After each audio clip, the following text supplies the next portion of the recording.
Derecho de acrecer. Básicamente lo que concierne a este derecho es que el heredero puede llegar a incrementar una parte de su porción hereditaria por el hecho de que otro heredero renuncie a aquella. Dentro de la teoría jurídica encontramos al tratadista Guillermo Bozano y él nos manifiesta que el derecho de acrecer o acrecimiento es aquel que la ley establece a favor de los asignatarios, es decir, los que tienen aún el derecho de suceder al causante, y que estos son llamados a una misma asignación y en el evento de faltar uno de ellos, esa parte o esa porción se suma o se incorpora al patrimonio de los demás herederos. Es decir, la asignación que pertenece a un asignatario que falta incrementa el patrimonio de los demás asignatarios que son llamados a la misma asignación simultáneamente para recoger la asignación que se les ha establecido. Un ejemplo de ello, y el más común, es dejar una casa en una determinada zona geográfica a 3 personas y por causas de fuerza mayor, una de ellas fallece. Por ende, el derecho de dominio sobre ese bien inmueble recae ahora sobre las 2 personas restantes. Cabe hacer hincapié también sobre los requisitos y las formalidades que se deben tener en cuenta dentro del derecho de acrecimiento. Uno es que se llame a varios asignatarios por la misma cosa. 2, que el llamamiento debe ser en totalidad de la cosa. Que al momento de abrirse la sucesión falte uno de los asignatarios que han sido llamados conjuntamente. Que el testador no haya nombrado o haya dejado un sustituto para el asignatario que faltare. Y 5, que el testador no haya prohibido absolutamente el acrecimiento. Ahora, haciendo alusión a los artículos que nos toca analizar, empezamos con el artículo 1179 del Código Civil.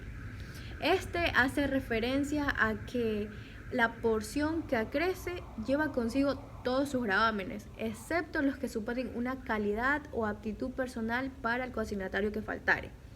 Debe entenderse como gravamen a todo pago de deudas de legados o sublegados. En cambio, la actitud personal del coasignatario hace referencia al hecho de imponer un modo de atención a su especialización. Estos pueden ser pintor, escultor, entre otros. Dentro de este apartado también existe una hipótesis en el hecho de que el testador tiene la facultad o tiene el poder de limitar dicho gravamen, es decir, que éste puede disponer de que no se transmitan a los demás herederos o a quienes reciben el acrecimiento.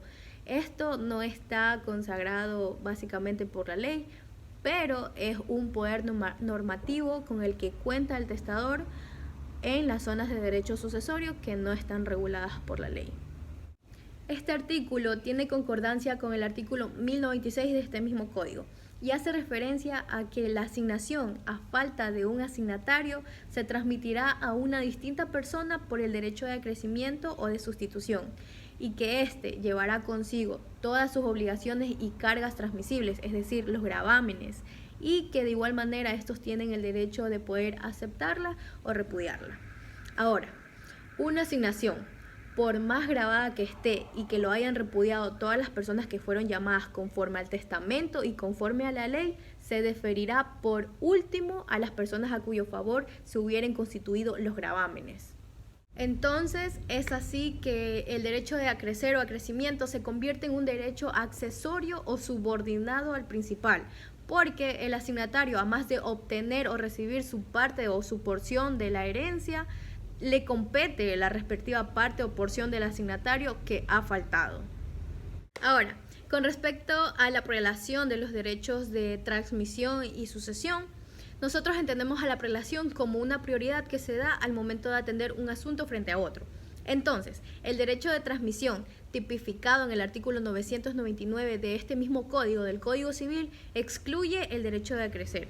Esto dándonos a entender que, por si en algún motivo de fuerza mayor fallece el heredero o legatario sin haber aceptado o repudiado la herencia, obviamente sin que su derecho de sucesión haya prescrito, pues este puede transmitir a sus herederos el derecho de poder aceptarla o repudiarla, y que no se puede ejercer este derecho sin aceptar la herencia de la persona que lo transmite.